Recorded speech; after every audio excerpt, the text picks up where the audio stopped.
El momento en que el cielo tocó la tierra. La transfiguración de Cristo.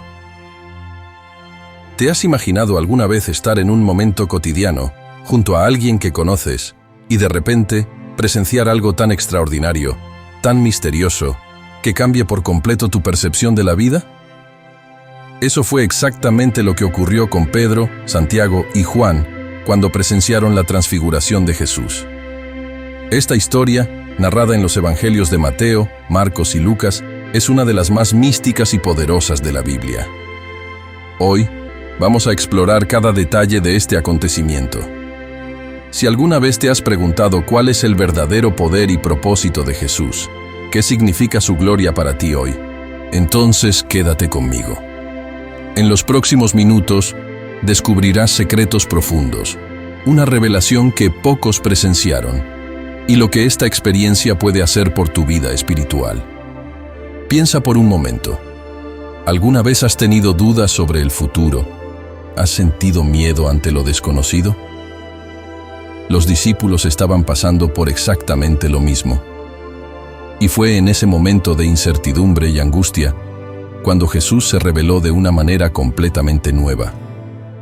Hoy, tú también puedes encontrar una nueva esperanza, una nueva visión para tu vida, mientras exploramos la historia de la transfiguración de Jesús. Prepárate para un viaje de revelación espiritual y transformación personal. Para entender el significado de la transfiguración, debemos retroceder un poco y comprender el contexto. Para este punto, Jesús ya había realizado muchos milagros, curado a los enfermos, alimentado a multitudes, expulsado demonios. Pero en Mateo 16:21, Jesús comienza a preparar a sus discípulos para algo aún mayor.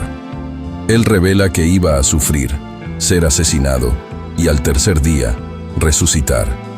Esta revelación, sin duda, impactó a los discípulos, ya que ellos esperaban un Mesías que liberaría a Israel del dominio romano. Pedro, en particular, reacciona fuertemente, como vemos en Mateo 16:22, cuando intenta disuadir a Jesús, y es inmediatamente reprendido. «Apártate de mí, Satanás, tú eres una piedra de tropiezo para mí». Es en este contexto de incertidumbre y confusión que ocurre la transfiguración. Jesús, sabiendo de la angustia y las dudas de sus discípulos, los conduce a un momento de revelación divina que reafirmaría su identidad y misión. Mateo 17:1 dice: 6 días después, Jesús tomó consigo a Pedro, Santiago y Juan, hermano de Santiago, y los llevó aparte a un monte alto. La elección de estos 3 discípulos no es casual. Pedro, Santiago y Juan formaban el círculo íntimo de Jesús, presentes en momentos clave como la resurrección de la hija de Jairo y más tarde en el jardín de Getsemaní.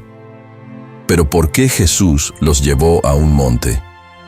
En la tradición bíblica, los montes eran lugares de revelación y encuentro con Dios. Moisés subió al monte Sinaí para recibir la ley. Elías fue al monte Horeb para escuchar la voz de Dios en un susurro.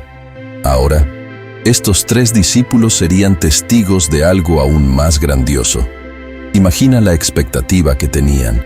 Quizás, en silencio, subieron con el corazón lleno de preguntas, aún pensando en las palabras de Jesús sobre su muerte.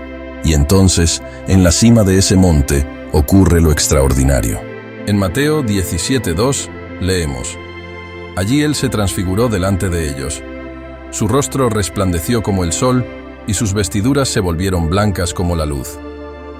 La palabra utilizada aquí para transfigurado es metamorfosis en griego, lo que indica una transformación no solo externa, sino de naturaleza.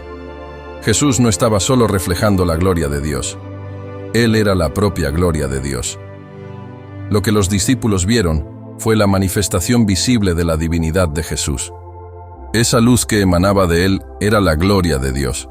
Una visión que ningún ser humano podría soportar sin la gracia de Dios. Aquí, los discípulos estaban ante algo completamente más allá de su comprensión. El Jesús que conocían, el Maestro que caminaba con ellos, ahora revelado en toda su gloria divina. Imagina el impacto de eso.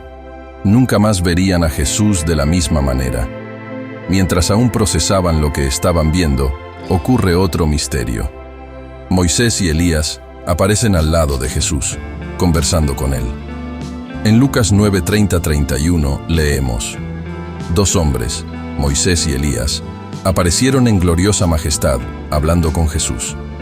Hablaban de la partida de Jesús, que estaba a punto de cumplirse en Jerusalén. ¿Por qué Moisés y Elías? Moisés representaba la ley y Elías los profetas. Juntos simbolizaban todo el Antiguo Testamento, que ahora apuntaba directamente hacia Jesús. ¿Y el tema de la conversación? La partida de Jesús. La palabra usada en griego es éxodos, una clara referencia a su muerte y resurrección.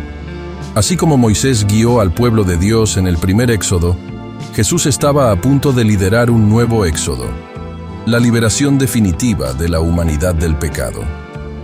Esta es una conexión profunda entre el pasado, el presente y el futuro de la redención de Dios.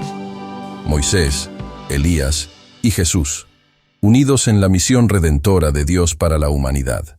Ante tanta gloria, Pedro, siempre rápido para hablar, dice: Señor, qué bien que estemos aquí.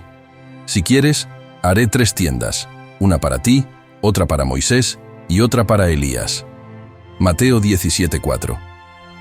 La intención de Pedro era honrar a Jesús, Moisés y Elías, tal vez en un intento de prolongar ese momento sobrenatural. Pero antes de que pudiera hacer nada, una nube luminosa los envuelve, y una voz que salía de la nube dice: Este es mi Hijo amado, en quien tengo complacencia. Escúchenlo. Mateo 17:5. Esa voz es la misma que se escuchó en el bautismo de Jesús, en Mateo 3:17. Dios, una vez más, confirma la identidad de su Hijo, pero ahora con un nuevo mandato. Escúchenlo. Jesús no era solo otro profeta o maestro. Él era el propio Hijo de Dios, y su mensaje era la culminación de todo lo que se había revelado antes. Este es un llamado para nosotros también. Escúchenlo. ¿Cómo hemos respondido a esa voz? Después de la voz de Dios, los discípulos cayeron con el rostro en tierra, aterrados. Pero Jesús se acerca y los toca diciendo: Levántense, no tengan miedo. Cuando levantan los ojos, solo ven a Jesús.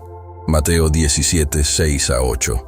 La gloria celestial, Moisés y Elías, todo desapareció, y ellos se quedaron solo con Jesús. Esto nos enseña algo profundo. En la vida cristiana, muchas veces tenemos momentos de revelación y éxtasis, pero al final, lo que importa es seguir a Jesús en el día a día, después de esos momentos. A medida que bajaban del monte, Jesús les ordena no contarle a nadie lo que habían visto hasta después de su resurrección. Esto, porque la gloria de Jesús no sería completamente revelada hasta su victoria sobre la muerte. Mateo 17:9. Ellos habían recibido un destello de lo que estaba por venir, la gloria de la resurrección.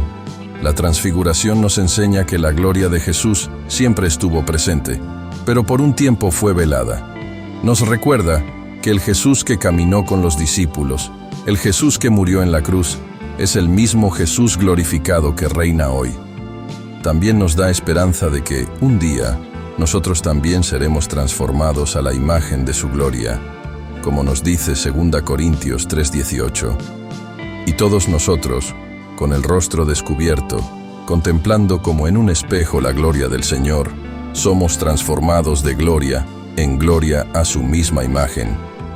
La transfiguración es una invitación para que nos acerquemos a Dios con reverencia, pero también con confianza, sabiendo que Jesús es tanto el Señor glorificado como el Salvador, que nos toca y nos dice: no tengan miedo.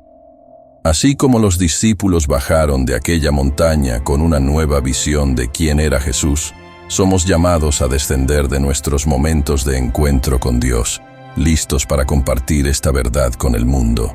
Que la transfiguración de Jesús nos inspire a buscar más profundamente la presencia de Dios en nuestras vidas, sabiendo que Él se revela a aquellos que lo buscan. ¿Qué parte de esta historia tocó más tu corazón? Déjalo en los comentarios y comparte con aquellos que crees que necesitan escuchar este mensaje. Ayuda a difundir esta palabra, suscribiéndote al canal y activando las notificaciones. Que Dios te bendiga y hasta el próximo video.